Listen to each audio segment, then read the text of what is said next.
a hard hat, being ogled by women with big hair and bigger glasses. Apparently he wriggled away from her and had a run-in with an open bottle someone was drinking. Pepper. Not this actor. I don't know about his wriggling habits.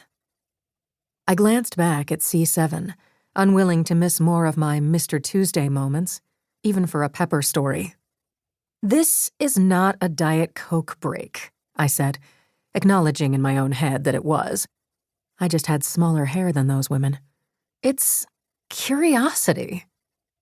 Jess laughed, the lively sound filling the small check-in area.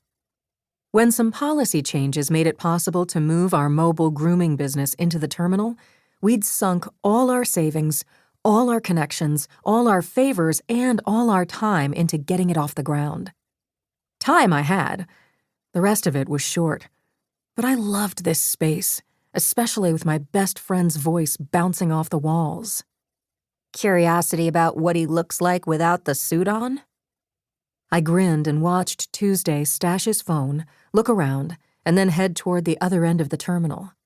No, just who he is, where he's going. Jess walked toward the back with a knowing smirk. Diet Coke break, she called over her shoulder, letting the door swing behind her. With Mr. Tuesday off to his flight, I returned to the computer where I'd been reviewing our finances. Jessica was the groomer. I was the adorer of pets, and while I could help with the basics, the business side of things was my contribution. After a moment of looking at the screen and skimming through the numbers one more time, I glanced back up at the spot on the wall where Mr. Tuesday had been leaning. Him suitless would probably not be so bad. A suitless guy in an airport was fun. A suitless guy in an airport didn't date you for 3 years, convince you a long-distance relationship was better than you moving to D.C. for your dream job, and then lead a double life for a year.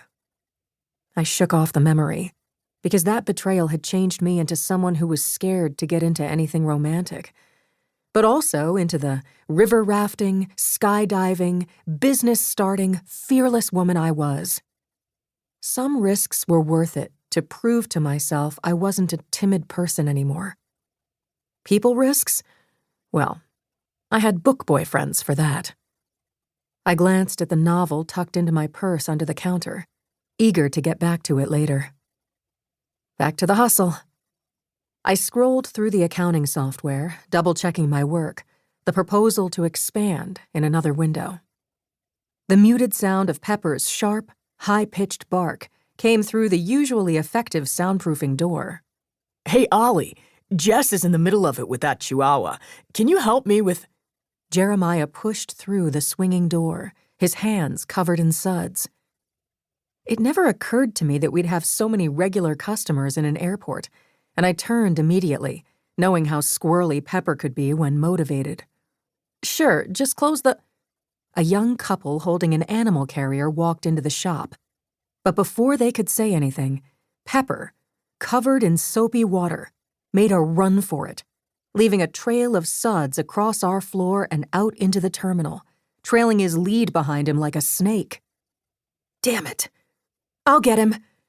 I pushed from behind the counter, giving our new clients the best possible impression, and sprinted after Pepper.